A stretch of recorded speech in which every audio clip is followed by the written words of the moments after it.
50 Cent is allegedly talking about Ashton Kutcher's relation to Diddy in his upcoming docuseries titled Diddy Do It, and Ashton Kutcher is not having it.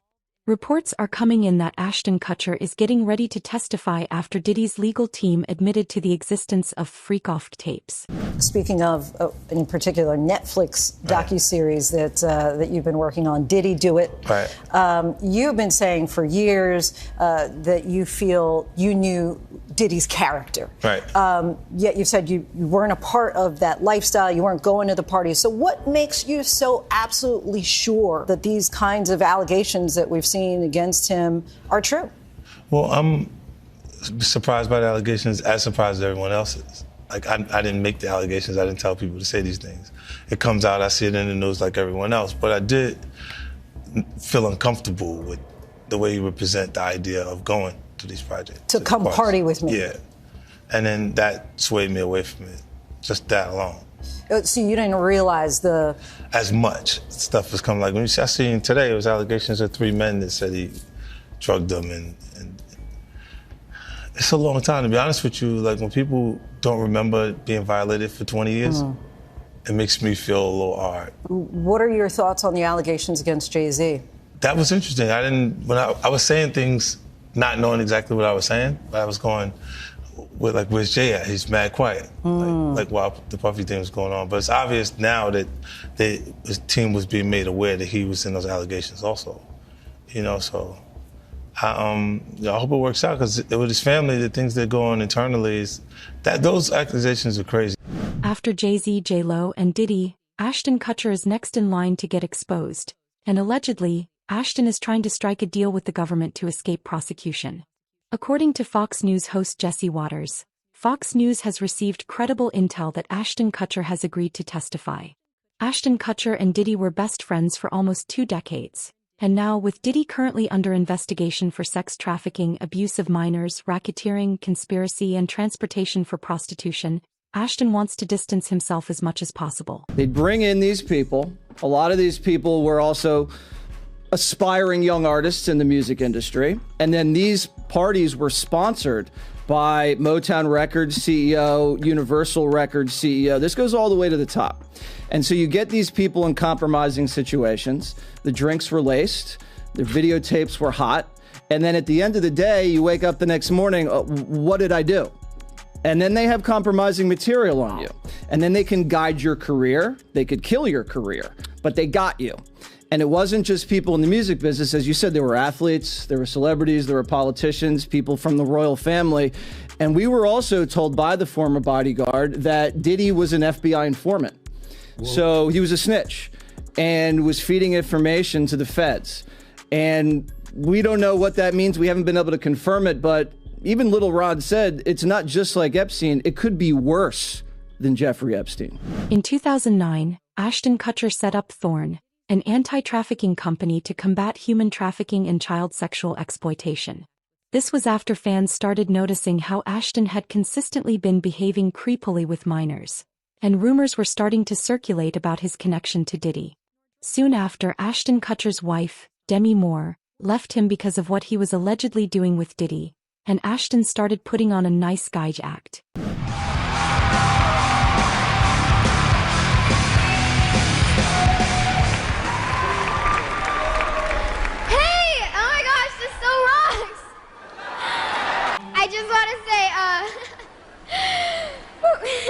So good, you're doing so good.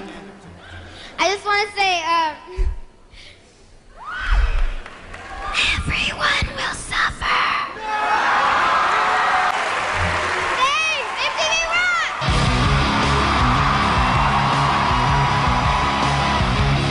I won the MTV Movie Award. Coming to the after party tonight? Yeah! Coming to the after party tonight? Yes! Wow, okay, I've got a lot I can't tell. So, I can't tell that one either. I mean, I'm like actually cycling through them.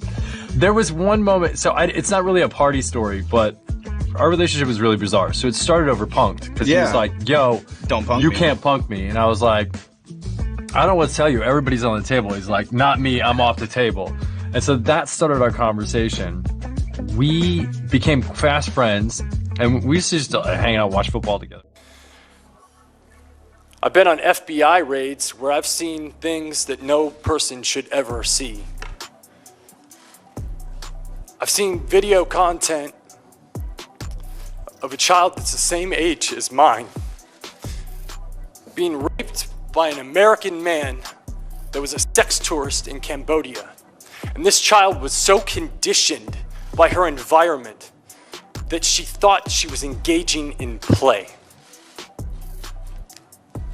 But the right to pursue happiness for so many is stripped away. It's raped. It's abused. It's taken by force, fraud, or coercion. It is sold for the momentary happiness of another. Even after founding Thorn, Ashton Kutcher couldn't get away from being friends with child molesters. In 2023, he had to resign from his company after news went viral that Ashton Kutcher and Mila Kunis were trying to help convicted rapist Danny Masterson get a lighter sentence. In their letters to the judge, Ashton Kutcher and Mila Kunis asked the judge to give Danny a lighter sentence. Imagine trying to help a child rapist and telling the judge that you believe he's a good guy. We are aware of the pain that has been caused by the character letters that we wrote on behalf of Danny Masterson. We support victims.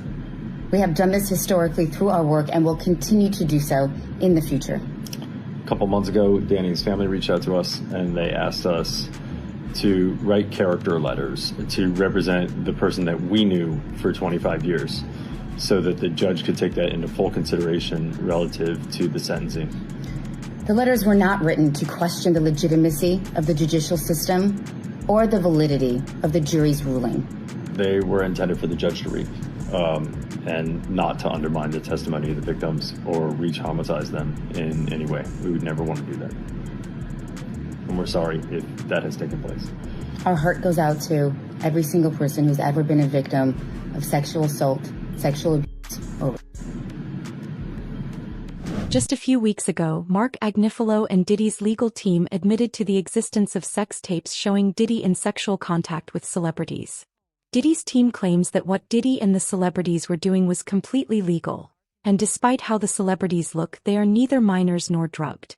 According to a leaked list on Reddit, one of the celebrities on this tape is Ashton Kutcher. Ashton is worried about his reputation once this tape gets out because it will be played in public. When the trial starts and the jury sits, will they be shown these tapes? 100%. Will they have to watch it in court? Like during 100% in court in front of a room of people. And so that's the other thing that's awful. They are going to be watching basically porn for hours on end in front of people. So in front of victim one, whoever it may be, there's going to be porno played in the federal courtroom. And victim one would have been made aware of this. Oh, 100%. She's probably being told right now, like, this is going to be played in open court. Your sex history, your sex life is going to be talked about in open court. All of this. And presumably then she knows that and she's pushing forward because she hasn't withdrawn. But don't forget this.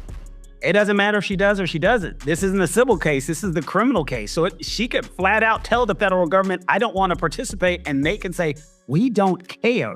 This is a crime. Crimes are against the United States, not against them. Keep calling her victim one, but don't forget, she's a witness to a crime. So it doesn't matter if she went to them in today and said, I'm not participating. Their response, we don't care. Get your ass on the stand. Do they prep you for stuff like this in law school?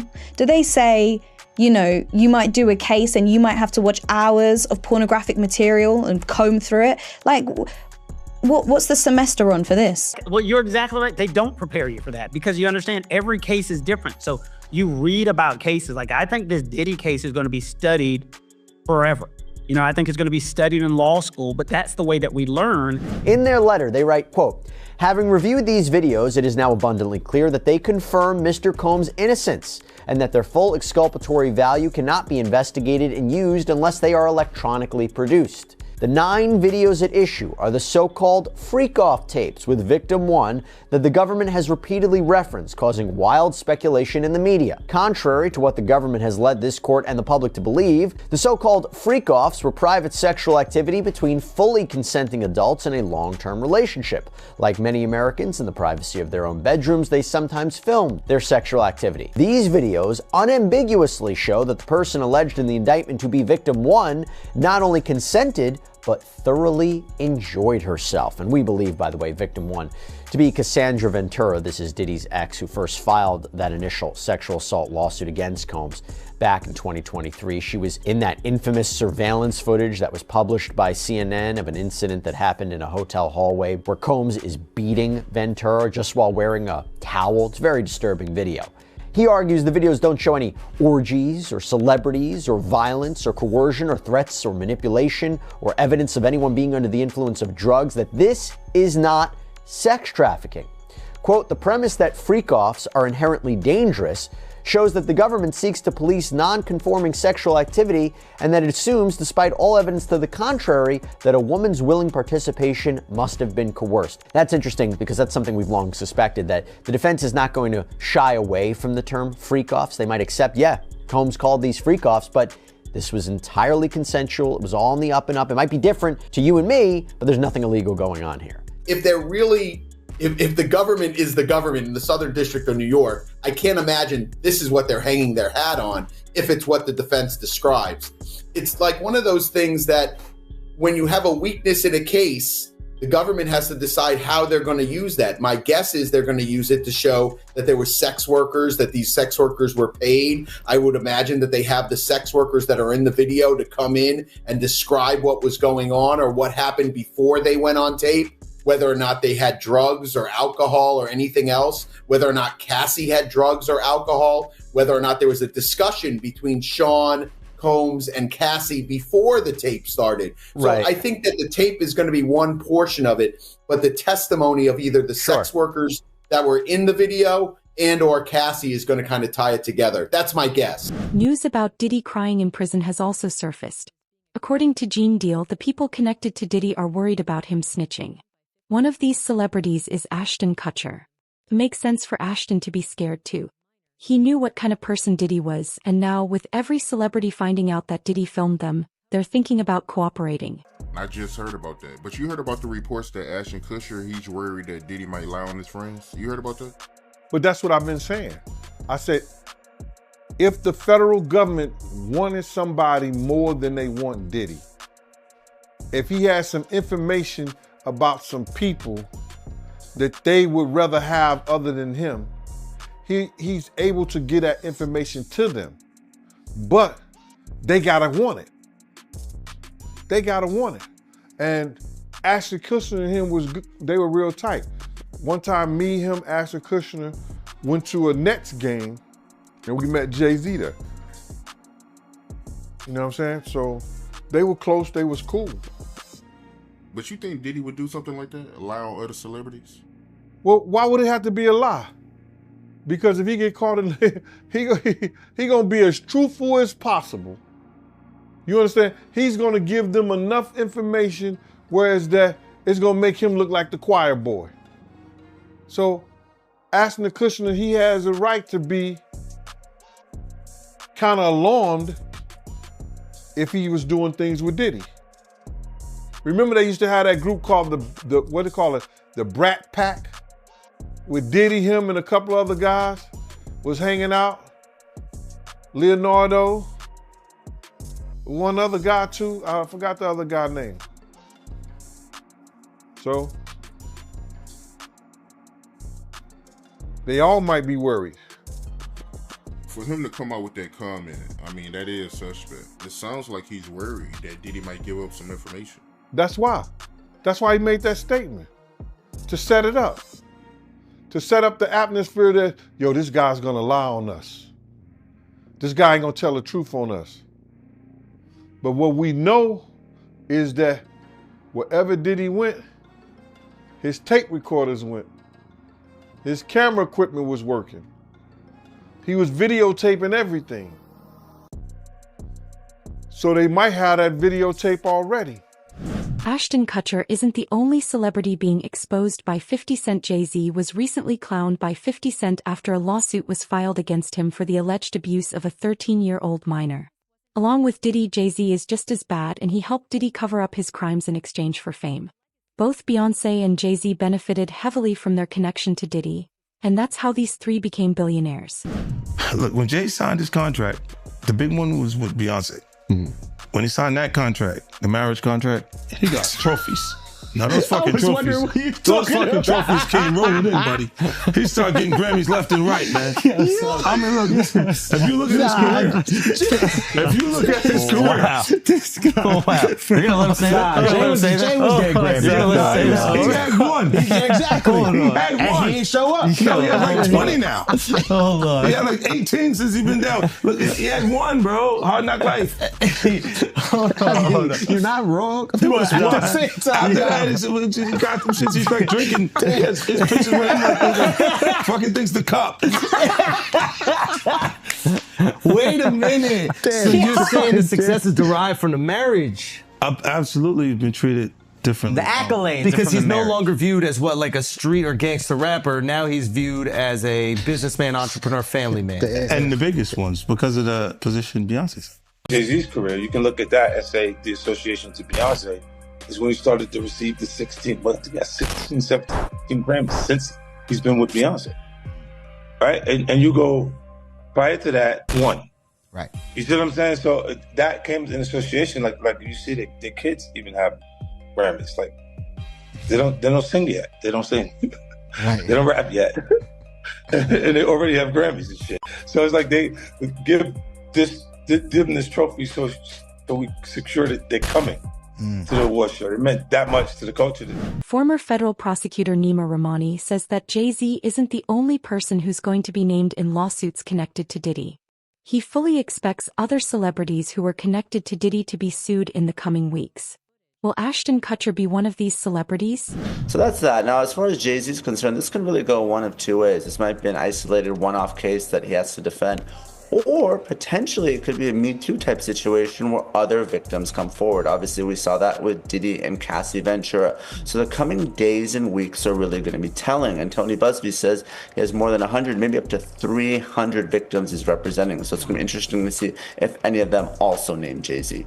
And Nima, if such a high-profile name like Jay-Z has come out, could more celebrity names be tied to these lawsuits? What do you think we can expect?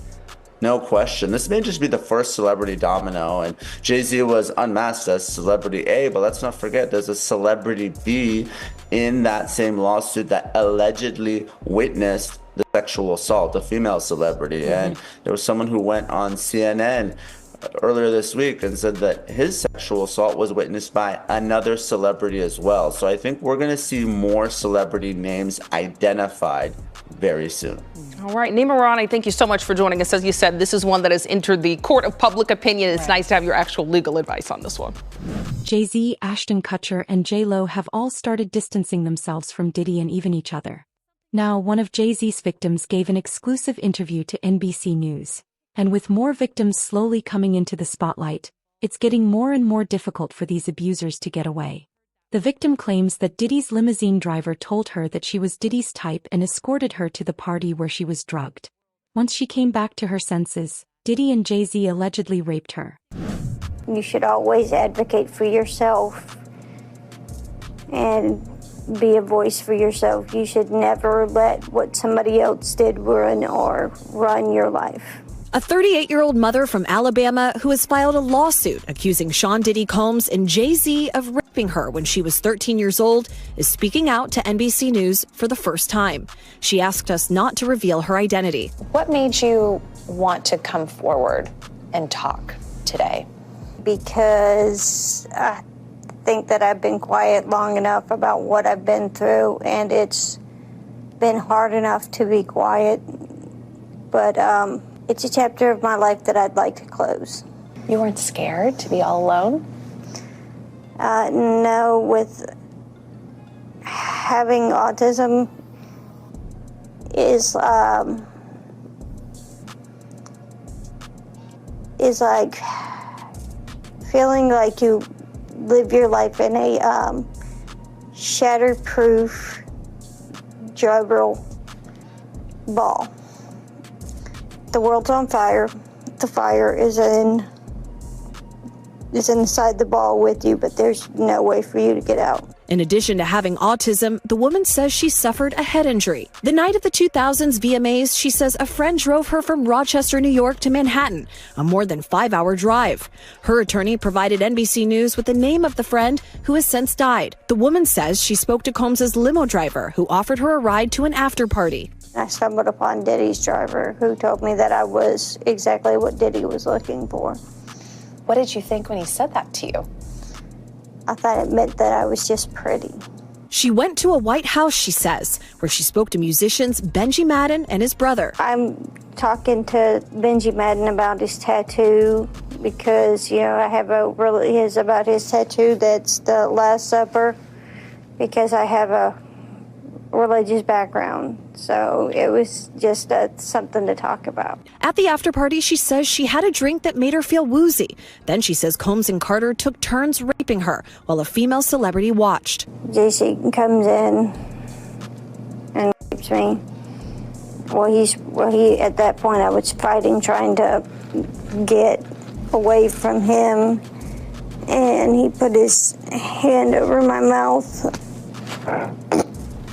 and told me to stop it, cut the. After the alleged rape, she says she ran to a gas station where she called her father, who picked her up and drove her home. We rode home in silence. He didn't ask me what happened. He didn't ask me what I did or where I was. There's a good chance that Diddy recorded this rape too. Gene Deal has talked about Diddy's habit of filming celebrities in compromising positions to blackmail them later. Diddy had 250 cameras throughout his house along with thousands of hours of footage that is now in FBI custody. Diddy had a habit of recording these tapes for blackmail and leverage, but it looks like he's the one who's going to go to jail because of them. Slowly, everyone involved with Diddy is going to come to light, and the only way to escape arrest is if these celebrities decide to cooperate. Anybody came out videoing you in some kind of form or fashion, you got that alcohol, you got the drugs in you, they're a little loose, bruh. They let down all their inhibitions. The music is pumping. He said it himself. He got it so hot in there that you gotta take your clothes off.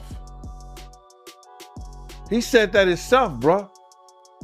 From alleged freak-off tapes to connections with convicted rapists, Kutcher's past is under scrutiny, and his future hangs in the balance.